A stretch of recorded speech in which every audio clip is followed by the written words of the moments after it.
CDWNT, the worldwide leader in Disney Parks news. This is ParksCenter.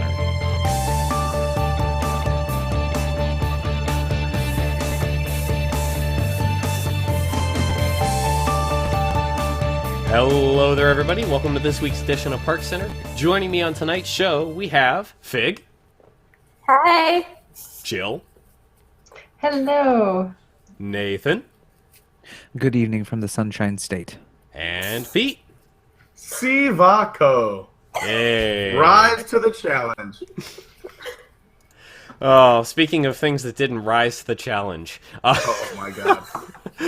So Disney good. transportation is really, really hard, apparently. We have not one but two issues from the past 4 days to talk about at the top of today's show. So we've got a double-length topic. Getting over to the first one here, the most recent, there was a Walt Disney World bus crash over near Epcot. About 51 people were involved in this. 15 were transported to the hospital with minor injuries. The bus driver was cited with a ticket for reckless driving. And you can kind of see like the windows of one of the buses here definitely got pretty cracked. Correct me if I'm wrong, but nobody ended up dying from any of this, thank God. No, they were all minor injuries. But it was all just a bunch of minor injuries. So what happened here? Like, why would an accident like this happen? Like, what? First of all, Yeah. Nathan, I saw Nathan taking a breath, so I don't know. Let me just say, I'll go quick. I'm going to keep it short and sweet.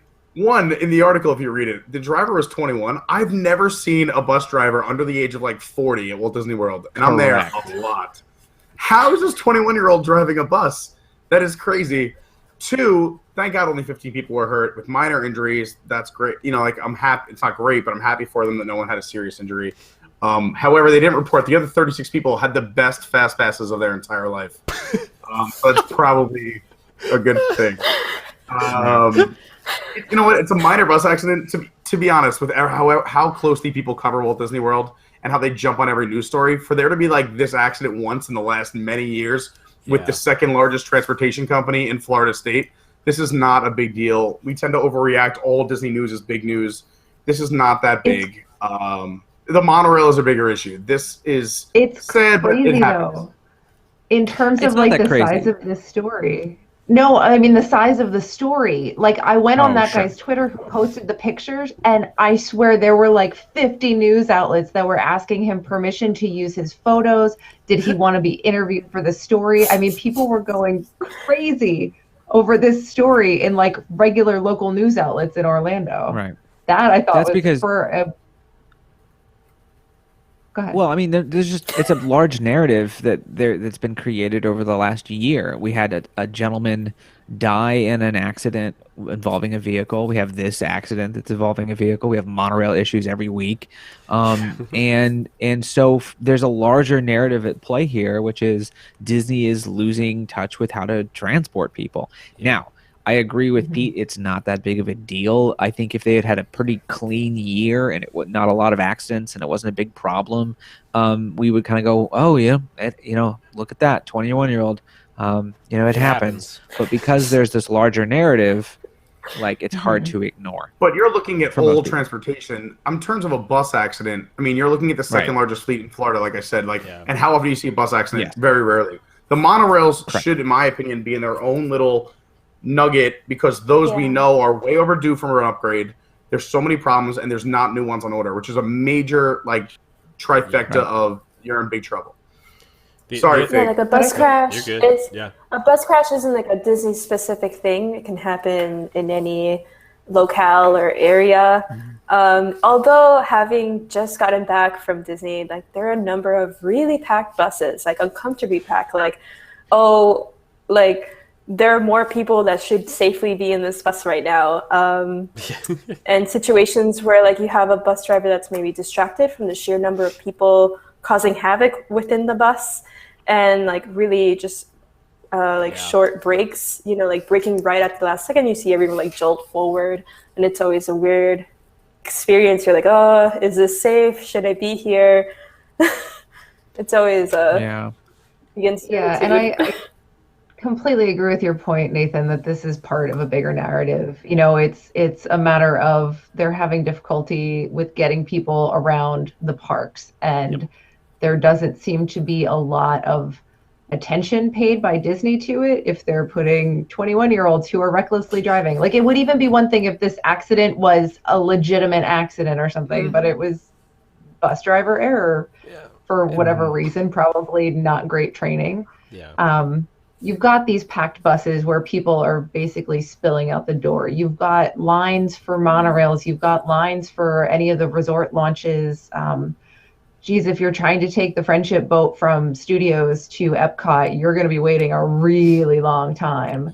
So it's, and then, you know, you've got the Skyliner coming in, but there's no air conditioning. It just seems like there's not this concern for really any kind of comfort, real almost safety on the part of getting people from place to place in the parks. And then over the weekend, we had these huge traffic lines at the Magic Kingdom toll plaza. People were stuck in traffic for upwards of an hour just trying to get into the toll plaza at the Magic Kingdom. It's Disney is allowing far more capacity than their infrastructure is capable of withstanding at this point. We're going to go over time on this, but I also want to bring up the other story that we need to cover on this. That the doors on Monorail Yellow failed to open. Like, I'm what a nightmare. I can't imagine this. We do have a video on here. Be careful, this video is not safe for work. Because the folks on here get a little I guess justifiably annoyed. Yes. at what's going on here. Of note, all of the monorail cars do have inside of them a phone that you can pick up, and it will start like a conversation with the driver of the monorail, and you can let them know things like, "Hey, my door won't open and I'm stuck." Well, if there weren't stickers covering up everything that says you shouldn't lean on the doors to begin with, maybe people would know there are phones. Guys, it seems like things at Disney are evening out. Either the doors are open for your whole ride or they're closed for 3 rides. If you average these together, Disney is figuring it out slowly but surely. The glass is half full. You guys are looking at it all wrong. It's first they're open, now they're closed. Yeah, the lines at Epcot were too long. They said give them one more lap. We got the Skyliner coming. This is on the resort monorail line, for the record. One might say this is an executive privilege. It's a private car on the monorail, so I don't know what they're complaining about. Goodness. I think we've discussed monorails heavily on this show. If you haven't seen it, you can go back and look. Heavily on the podcast, you can go back and look. Heavily on Around the Hub. I'm going to plug everything because we've been discussing monorails all year long. Heavily on See It Real Late, where we've done 2 different bits now on monorail doors. And now we got to come up with a Doors 3, I'm just getting this in, they're changing the expression from train wreck to monorail wreck all the time. Like, oh, this is going to be a monorail wreck. I mean, it's basically the March Tragic shirt already, and we don't even have to discuss. I mean, it's like this has been the whole year. If there's one, I mean, because there's not a lot else going on in the parks, this might be when we look back the thing that we go, yep, this was the year of accidents and flubs, and nothing was great. Like Toy Story Land and that. Like, there's just not a lot that makes 2018 that awesome when it comes to Disney parks, Disney World especially. There's one thing. It was Wreck the Halls. Oh, yeah, yes, of course, our own events, but we have to create that magic. Yeah. Moving forward, like monorails do, even if the doors don't open. So there were a lot of Disney Weird Hours events that we would like to talk about. Specifically, Early Morning Magic at the Magic Kingdom had a bit of a change to it. And we got Disney After Hours now at Hollywood Studios and in Animal Kingdom. I keep wanting to call it Pandora because that's effectively what this is for. Fig, didn't you do one of these? Which one was it? I did the Hollywood Studios After Hours. Okay. And it was everything, and I just want to live there. It was great. I mean, as someone who suffers with anxiety and claustrophobia whenever it gets really packed with crowds, sometimes I'll just be like, nope, can't do it. So this event was perfect for that. I was literally waltzing through the Tower of Terror queue in the hotel, in the like room where you watch the Twilight Zone video. It was that much more eerie, that much more creepy. I felt like the CMs were happy. They weren't like flustered having to deal with a bunch of guests, so they were able to get more into like character and like have time for really cool interactions. Yeah, the ambiance was great. Being able to just walk around the Sunset Boulevard. And of course, everyone was there for Toy Story Land, and I was able to ride Slinky Dog for the first time and for 5 times after that, and that was great. Oh, man. Highly recommend. It was great. Not hosted. Did anybody do After Hours in Pandora as well? I know we've got it up on our website, a review of it. No, I don't. But I did talk to, while I was down there for Arts of the Hold, I did talk to around 6 or 7 people that did it, and different personalities. I talked to our own site pessimist and founder. For all those who don't know what I'm talking about, and he actually said it was like not that bad. I personally don't know if I would pay that much money, and I love to pay to have no one around me and run through the parks. But I mean, he makes a good point, and I think the big thing is that if you don't get down as often as most people, and you don't want to get up there at ASAP in the top thing in the morning, you have to get there before park opens to rope drop Flight of Passage, and then you can really have a great experience. But if you don't want to do that, if you haven't done Pandora, or if you love that area, this is what you're paying for. It's really nothing else, because you can easily walk on to Expedition Everest at some points of the day most of the year. Safari, if you time it right, or you can normally get a fast pass even within a 30-day window, let alone the 60-day. So that's not bad. Dinosaurs become a walk-on certain times of the day, or at least, when I say walk-on, I mean 15 minutes or less, or literally walking on. So this is essentially, they're selling Pandora, and if you don't want to wait 2 hours, this is the time to do it. You also it get looks cool. snacks. You also Look get at snacks all and these Mickey bars lot of and people. fun stuff. I mean, Early morning magic, you get an entire breakfast. See, that's a whole different At ball Cosmic game. Rays. Yeah, Like how about you Cosmic talk Rays. about that, Jill? I think, didn't you Let's do talk that? Or I did early morning magic in the Magic Kingdom. We went the first day of the new early morning magic, which was an expanded offering. So it used to be 3 attractions were open in Fantasyland, and now it's 7. Yeah, 7. 7? 7. And I think that makes all the difference. So it's a lower price point than After Hours. I think After Hours is $125. Early morning magic is $79 for adults, and let me tell you, I think totally worth it. Like Fig said, if you like walking around the park with no one there, which I like, to me it was like, it was like the skies opened up and there were choirs of angels that you could walk down Main Street and there was no one. It was amazing. Oh, I rode the carousel for the first time in like 30 years because there was no one there. And then they were like, if you want to just stay on and ride it again, you can. And you're going around the carousel and looking at the whole like area behind the castle and there's no people. And it was just like, that alone was just amazing to me. And then there was breakfast at Cosmic Rays, and it was actually pretty decent.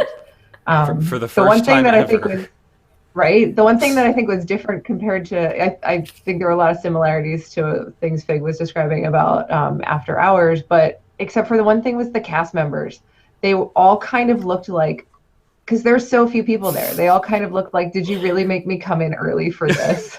Like that was the vibe I got, except for the cast members at Cosmic Rays, who were amazing and were like offering to bring me anything I possibly wanted. Like they were fantastic. Oh, that's awesome. But yeah, It's I like you would said- totally do this again. One I last was going to say, if thing, we're going like to it talk felt, to... Go ahead, Fig. Go Fig. it felt like oddly nostalgic. Do you guys remember back in the day for like extra evening hours or extra morning hours or whatever, that the parks were like that? Like I kept getting nostalgia from it. And I was like, I've never done this before. What is this reminding me of? And it was like the OG late extra magic hours when the parks and the resorts weren't full. Yeah, it also just reminded me of when I was a kid and the parks weren't anywhere near that full. But yeah, had total lots of nostalgia during early morning magic. Absolutely. I had a weird So what you're suggesting is the parks were at proper capacity when you were there, like 20 years ago. I mean, to be honest, okay, so there were 7 attractions open. We did all of them, and we still had like 15 minutes of extra early morning magic to spare. Where I was like, okay, I don't know what else to do now. Same. That happens with these events. I was going to say, for those who just like are actually planning a trip and don't get there as often as we do here in this on the staff, is that if the ticket doesn't involve another ticket for park admission, this is, in my opinion, of value. Instead of paying whatever it is, $100 or more a day, for that extra $20-$30, you can do everything you would wait all day for in a certain amount of time and feel like you miss nothing. Granted, you miss some of the other things that aren't open, but you can do that on another day on a one-day park hopper, but you're doing all the rides essentially in 2 hours as opposed to an 8-hour Although day. early morning magic doesn't work that way. You do need park admission for early morning magic. I got to push us forward, though. That's what I'm saying. We've been going for a while on two topics, and we got a bit more to cover. We've lost our sharpness. We took a week off, and we this is what happens. We got a lot to catch up on. Speed up Marvel. Can we cut Marvel down to a minute and a half? We can probably get through Marvel pretty quick here, honestly, because there is not a ton to talk about with this, but we did get some new concept art. We got some new details about what's coming for all of the various Marvel lands in California Adventure and Paris. Really, like, at least for me, the only highlight that I want to point out from this is towards the bottom of this article. It's California and Paris. Tony Stark is retrofitting his father's stuff and is working with partnerships with S.H.I.E.L.D., PIM Technologies, Masters of the Mystic Arts, and the new Worldwide Engineering Brigade. What does that abbreviate to, folks? Web. I have a strange feeling that that's where Spider-Man works. Yeah. Like, I think that's pretty cute. It would have been cool if they would have separated worldwide, put another W in, so it would have been the World Wide Web, but whatever. Oh, no! I mean, here's what I got to say about all this stuff. Anyway, cool, I think it's marvelous concept art. Yeah. Right? I'm just jealous. That's all. That's The thing that's that all I thought know. was really interesting is that all of these Marvel areas in the parks around the world are supposedly tied together thematically. Yeah, and I think that's a really really cool idea. Like, that's kind of new. We've never had, like, there's something in California that's tied and related to something in Paris. Like, sure, they replicate things, but so I think this is really neat that that's something they're doing. Definitely. And I'll be interested to see how that gets executed. Yeah. Yeah, that's interesting. Jumping forward to catch up on some lost time here. Don't resell your merch; you'll lose your annual pass. Because apparently Disney has started very aggressively enforcing this policy. This was actually always in your annual pass holder documents, that you were not allowed to buy things using your AP discount for the express purpose of turning around and selling them on eBay for a profit. But Disney has started hunting people down for this, according to a feature in the Orange County Register, where they went and did all the legwork on this. They've found multiple people who have annual passes that had their passes canceled because they were buying and selling things to try and turn a profit. Imagine that. Disney doesn't want you cutting in on their profit margin. To be entirely clear, this does not, if you have an annual pass and use it to buy something, this does not prevent you from selling that again later. It only prevents you from going in and buying something with the express purpose of reselling it. If you go and buy like something for yourself and a friend, and it turns out that your friend like already got a copy of it, you can sell that. That's fine. That wasn't your intent. They're cracking down on folks that are trying to do this for money. Here's what I don't understand, though. Yeah. Here's what I don't get. They have this thing called Shop Disney, and they did this when Figment came out. When Figment came out, everyone bought all the Figments in the world, and then Shop Disney the day later said, "All right, here it is. It's the normal price. Buy it from Shop Disney," and just like screwed every eBayer out there that was trying to make a profit. And my thing is how is Disney losing here? Truly. Because they're always going to be charging more than what Disney is going to charge. And because of that, no one, in theory, only suckers would buy from an eBayer and not check Shop Disney. The idea is, don't do this, promote Shop Disney more. Put everything on Shop Disney. Don't make it difficult to find. It should be the first Google result. If you put in Buzz Lightyear pajamas, that should be exactly what you're looking for, and it should be from Shop Disney. That solves the problem. This sort of, we're gonna hunt people down, it reminds me of like the old school Napster pirating days. Like, we're gonna scare a few people, that way like it'll scare everybody else. No, it's not gonna scare anybody. They'll do it because they're making money, or they're currently making money. it's not going to scare anybody Napster because they're was a willing to music take that risk. downloading site. Yeah, back in the Yeah, that's true. Wow. Thank you for that history lesson, Pete. Fig laughed at Napster it, was which before means you got LimeWire, it. and LimeWire was before Line Yeah. Bikes in your local city. Oh, and then there was. I think Kazaa. you might have missed my point, Pete, but I was I at got the whole point. Shareberry. Listen, here's the thing: is that I'm a pass holder. One, I'm upset I didn't think of this first. Good job for you entrepreneurs out there. Two, I'm okay with this. I don't like the abuse. I've been walking out of, and you guys know in our chat group, I've been walking out of the parks and be like, why does this person have 8 buckets? And then all of a sudden someone say, they got released today, you should go buy some. I'll go back and they're sold out within hours of the first day they're released. Yeah. That's not fair. And I'm still an AP. What about it for all the other people? Like for many years, I was not. Everyone should have their fair shot at merchandise, be able to take home something special. I'm okay with Disney cracking down, and I'm sure they're only doing it for that small percentage, really taking abuse of it, not here and there.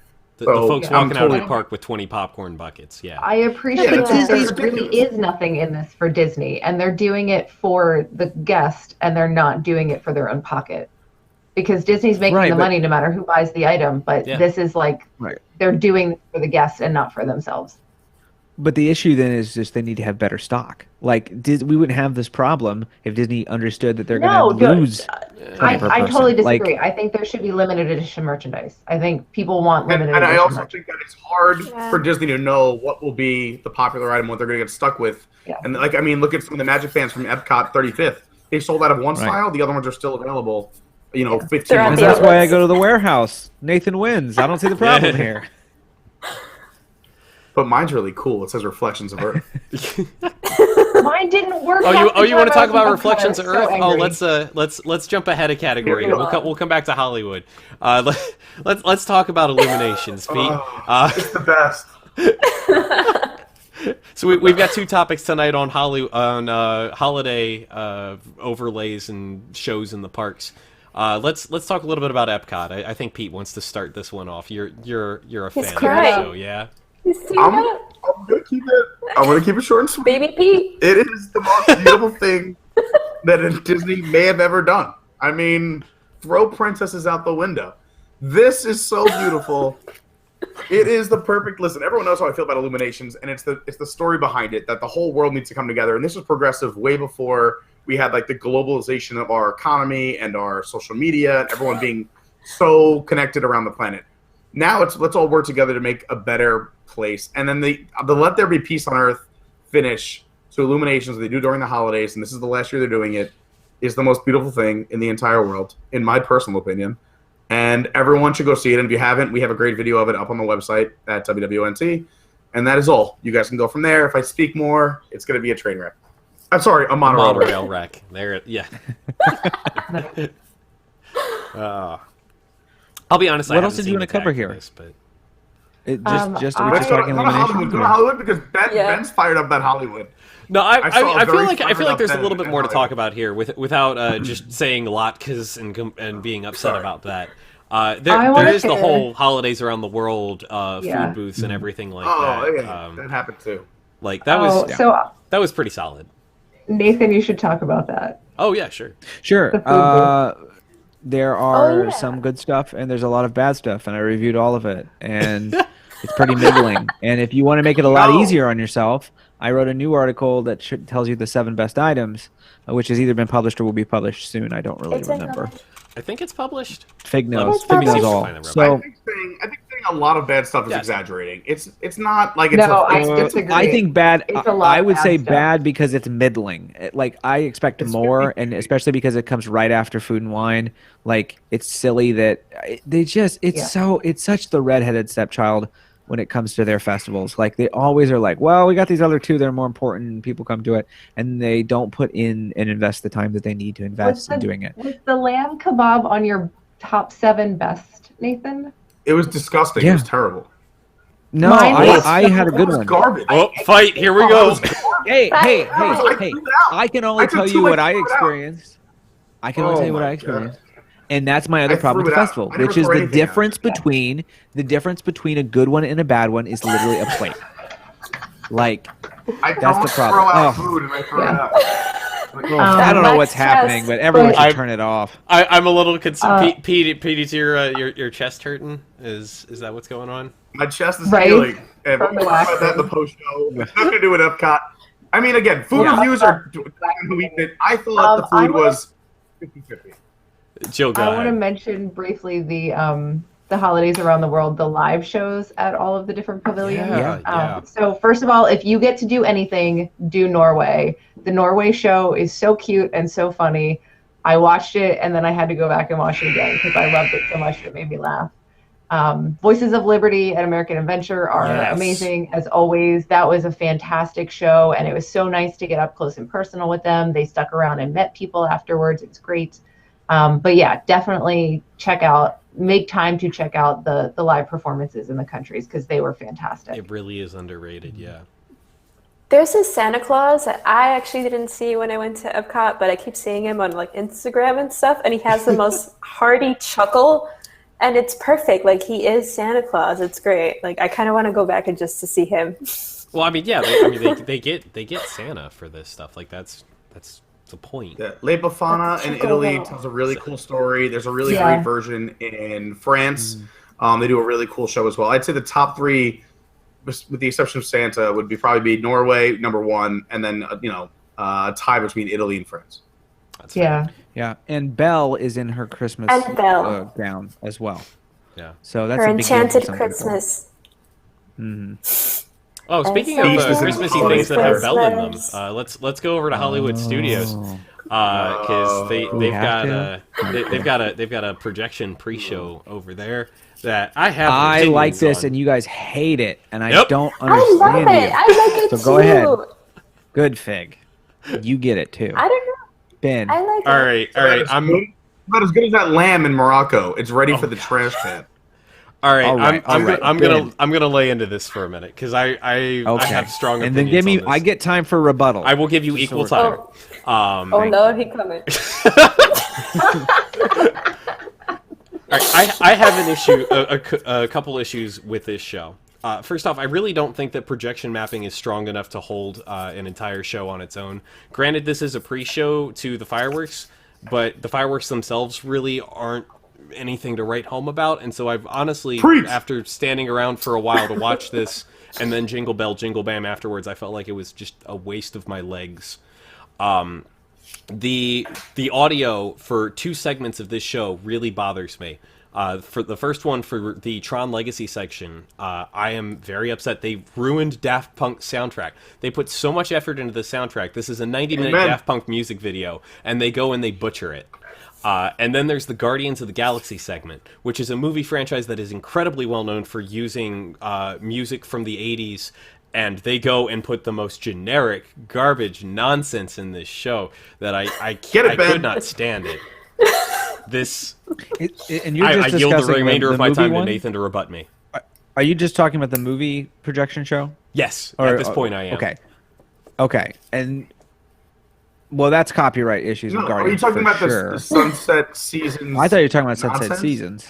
Oh, Did you- so the Sunset Season things I feel less angry about. Like that's just the continually running Right. show on Sunset Boulevard. Right. Right. Yeah, Right, it's that- atmosphere. I don't see what the That's problem is. that's Some fine. people, Yeah. Pete, No, Pete as long seems as I to it's like hate the it. Walking Walking Atmosphere. Dead. Right. No, as long as everyone knows it's atmosphere and it's not a show. It's Yes. not a And spectacular. they stand it's not around a and show. It block is all atmosphere. Sunset Boulevard to watch it. Yeah, really. No. Sunset Right. They're Seasons doing ratings are it the wrong. equivalent of the Vikings in Norway. They're totally doing it wrong and they don't realize it. Yeah, My like issue sometimes is just it's they being- make a big deal about it and it's nothing. Like they make a much bigger It's deal about this than they do something. Tree of Life Awakenings, and yet Tree of Life Awakenings is 100 times better than this. And people, and yeah, that's the other thing. People just stand around and stare at it and block. Like they at least need to do like a parade crowd control thing where it's like, okay, you can stand here, but you can't stand here to allow traffic. But instead, people are just blocked all the way across Sunset Boulevard, and you can't get anywhere for nothing. 2 points. Nothing. 2 points. Point one, I think that currently Hollywood Studios is doing the best Christmas stuff at Disney when it comes to aesthetics. I like the cheesy 50s stuff. Is there I any way we enjoy can it. mute? Oh, I do too. It is it's like someone's just shooting Johnny Mathis through my veins, and I like it. So I have no issue with that. And I think this is an atmospheric thing, and I think it works pretty well. Two, I had another point. I can't remember what. Crap, I don't remember what it was. it probably wasn't that important. I think my main point was that I just think that as long as you understand that it's not a full thing and it's just atmosphere, you can enjoy it for what it is. And they're pushing it because it's a holiday thing, and they don't do that for Awakenings because it's always happening. I think that's the main kind of purpose. Yeah. No, I just feel like there's. Oh, I remember my second point. I'm so sorry. My second point is that so many people are still losing. No, I love Swedish Chef, Muppets, more Muppets. Yes. That's another reason it's amazing is there's Muppets in it. But my other reason is because everyone's trying to still compare it to Osborne Family, and it's not fair. It's not that. It's not. Oh, I don't compare it to that at all. I'm not. No one's comparing it to that. I know. If I could just. No. I respect you, Nathan, and I love you, but it's a projection show. Every house in America now has projections on their house. That's all I'm saying. Not those. Not those. But it's not in a house. It's on the Hollywood Tower. Oh, I'm sorry. That's Disney's slightly better than the best guy in your block. That's not why I go. Not there. even slightly better. Not even slightly better. It's not even close. It's not even close. Does the guy on the block have Swedish Chef? No, he doesn't. Oh, He could though. Folks, Like, we are going to continue this fight long into the chaos post-show. and madness. I need We'll to. do this in the Let's keep All going. right. I need to cut this we off should for the night for the main show, folks. But we will be having I a like lengthy discussion, I'm sure, about holidays in the parks during our post show tonight. So if you're a Wigs member, We have to please plug do Nathan's stick around for Dreamfinders that. real quick. But that is the last thing on this list is that Dreamfinders. I want to hand this over to Nathan real quick because you're starting a new show up that I've listened to and it's amazing. Thank you so much. It's amazing. Yeah, It is. there's a It's new so good. podcast you can take a listen to. It's called Dreamfinders. You can just search for that on your favorite podcatcher, Apple Podcasts, or whatever you use. And it is a conversation about the creative culture of Disney parks. And the idea here is that I talk to artists both inside of Disney and outside of Disney about why they do what they do. So that includes artists like dancers and poets and writers and artists and all these different people who have been inspired by the parks, and then Imagineers, former Imagineers. I talked to the VP of marketing at one point, or he used to be, not even the VP of marketing, I'm sorry, he's the VP of the Magic Kingdom, the whole Magic Kingdom, Sully Sullivan. So we have some really great guests on the show. Bruce Broughton, who composed a ton of, he's basically Epcot at this point, music-wise. He is Epcot. Yeah. So these are really, really fun interviews. They're sort of like a share meets Disney nerd culture, and that's the idea. It begins New Year's Day. Will be the first episode, and it will come out every other Tuesday after that. So that's Dreamfinders. You can subscribe now and listen to a preview. So there you go. It is a very good show. It is one of the most well-produced shows that we've put out, I'd say. He's better than me. Besides ParksCenter, is probably the best. Oh, of course, show. yeah. Yeah. All right, well, thank you, folks, for watching ParksCenter. Greatly appreciate it. If you are watching this and would prefer this in audio form, we do have a podcast of ParksCenter. Just search for ParksCenter anywhere that fine podcasts are sold, and you'll be able to find it pretty quickly. If you are listening to the podcast and would prefer something a bit more visual, you can find us at youtube.com/WDWNT, where you can see all of our cats. You can also subscribe to us there, hit that little bell, and you'll get notifications every time we go live, along with when we post videos of the parks, which is actually relatively often. We've been doing a lot more of that. So check that out as well. Video up right now as well, if you want to know about hashtag the wax video. If you are watching live and you're one of our Wix members, we will be having the post show starting. It's actually already running. You might already be watching in that video feed. I started it early this time. Where I'm sure we're going to have an at-length discussion about holidays in the parks, along with whatever else you might want us to talk about. Go ahead and post it in chat. We'll talk about anything. If you're not a Wigs member, you should head over to patreon.com/WDWNT. For as little as $2 a month, you can help support this show and every other show that WDWNT puts out, along with the blog, along with everything that we do around here. And you'll get access to exclusive content like the podcast backlog, our post shows, See It Real Late with Tom Corliss, and a bunch of other sweet stuff that is coming down the pike. So I highly recommend you check that out if you haven't already. And with that, that's the end of all the plug-in. Thank you all for joining us this week. We will see you all next week or in the post show. Which starts